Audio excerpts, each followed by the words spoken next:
O que inspirou você a criar o programa Mulheres Asiáticas e como surgiu a ideia de abordar o protagonismo das nipo-brasileiras?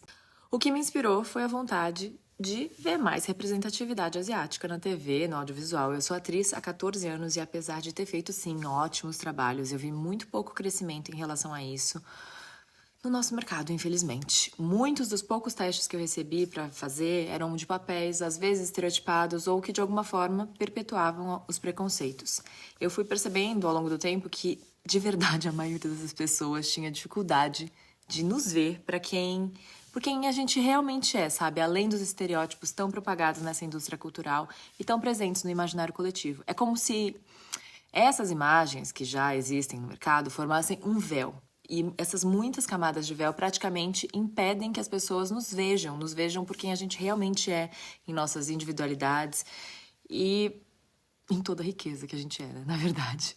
E assim como falta representatividade na frente das câmeras, falta também atrás. Com o objetivo de repovoar o imaginário com referências autênticas, eu resolvi trazer mulheres reais e icônicas naquilo que elas fazem e naquilo que elas são, para frente das telas, para poderem compartilhar suas experiências de vida através de um mini doc, um mini documentário, uma conversa e um desafio que é uma troca de experiências, onde uma ensina algo para outra pela primeira vez, algo da sua profissão. São 13 convidadas de faixas etárias bem diferentes, que variam dos 20 e poucos anos aos 80 anos de idade. E elas também têm diferentes profissões, personalidades, para mostrar o quão diversas nós somos. Na ficção ainda é raro termos pessoas asiático-brasileiras em posição de protagonismo. Mas, aqui no Brasil, né? Porque fora... Mas na vida são muitas pessoas com histórias que são dignas de filme, são inspiradoras mesmo. E aí, também pensando na falta de representatividade que eu senti ao longo da vida e no quanto que eu queria que esse programa fosse genuíno, eu quis que os cargos de lideranças criativas fossem ocupados por mulheres amarelas. E eu consegui. É algo inédito e que com certeza fez toda a diferença. Todas nós ali sabíamos do que a gente estava falando e a gente também se identificava com diversas situações que eram compartilhadas pelas entrevistadas. Fora a emoção de olhar para o lado e ver que a gente não é a única naquele espaço, algo que ainda acontece tão frequentemente com pessoas racializadas no audiovisual e na indústria criativa como um todo. O motivo da primeira temporada ser Nipo-Brasileiras é porque eu parti do meu lugar de fala. Mas o meu desejo é que o programa possa fazer assim, um mergulho em diferentes origens a cada temporada. Eu torço muito que ele seja um sucesso e que em breve a gente possa anunciar qual vai ser a próxima temporada. Você menciona que cresceu sem se ver representada na mídia. Como essa falta de representatividade influenciou na sua trajetória profissional e pessoal? A falta de representatividade impede que muita gente possa sequer sonhar. Se não tem ninguém ocupando aquele espaço, que já é difícil e distante, você se imaginar ali se torna quase impossível. A carreira de atriz já é uma carreira bastante desafiadora para pessoas racializadas, ainda mais, porque tem muita diferença de oportunidades e de referências. Eu já escutei de mulheres que queriam ser atrizes, mas que desistiram sem nem mesmo tentar. Ou então desistiram no meio do caminho porque entenderam que não teriam chance. Afinal, quantas são as atrizes de ascendência asiática de sucesso aqui no Brasil? Mulheres Asiáticas se propõem a mostrar a diversidade dentro da diversidade. Como você escolheu as convidadas para o programa e quais os critérios foram usados para garantir essa pluralidade? 3 pontos foram levados em consideração. Um foi escolher mulheres que as trajetórias de vida fossem inspiradoras.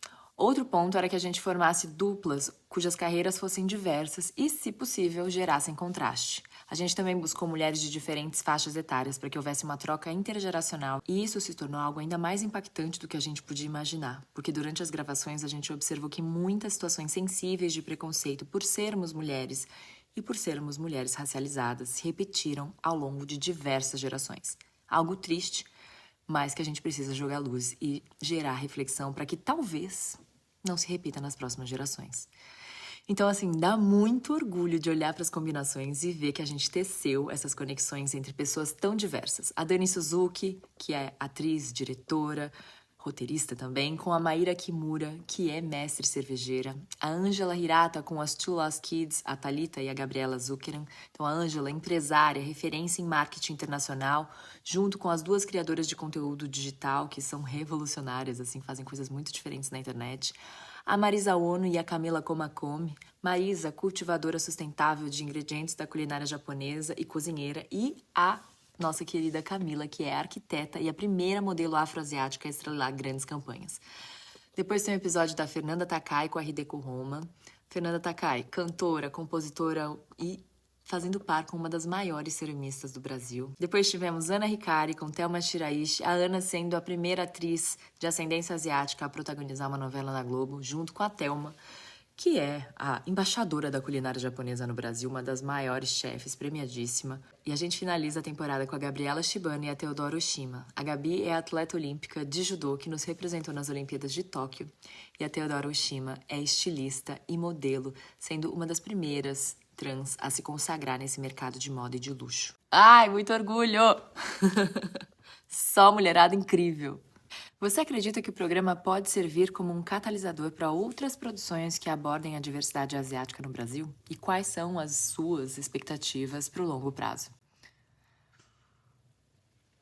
Olha, eu ficaria muito orgulhosa se isso acontecesse. Seria um sonho, mais do que isso até. E do jeito que tem impactado as pessoas, eu consigo pelo menos vislumbrar grandes chances da gente pelo menos gerar mais conversas. E como eu falei mais no início da entrevista, que a gente colabore para que mais gente sonhe e acredite ser possível tornar esse sonho real. Justamente porque, de alguma forma, elas se sentiram representadas. O poder da representatividade é imenso. E eu não tenho dúvidas de que isso o programa já está fazendo. Eu não paro de receber mensagens que falam isso. Assim, isso explode meu coração, é a coisa mais linda. Me deixa muito, muito, muito feliz, grata e esperançosa de que a gente tenha, assim, desdobramentos positivos a partir do nascimento dele.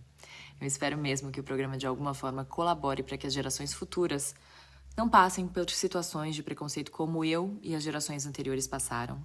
E que as pessoas dessa nova geração possam crescer com uma relação com a identidade muito mais clara e afetuosa do que o que a gente teve. Que essas fases de confusão, de negação, não aconteçam da forma como aconteceram comigo ou com as pessoas que vieram antes de mim. Que essas crianças cresçam inteiras e orgulhosas de serem quem elas são e que elas não precisem explicar as suas existências. Confira mais em yourmegdigital.com.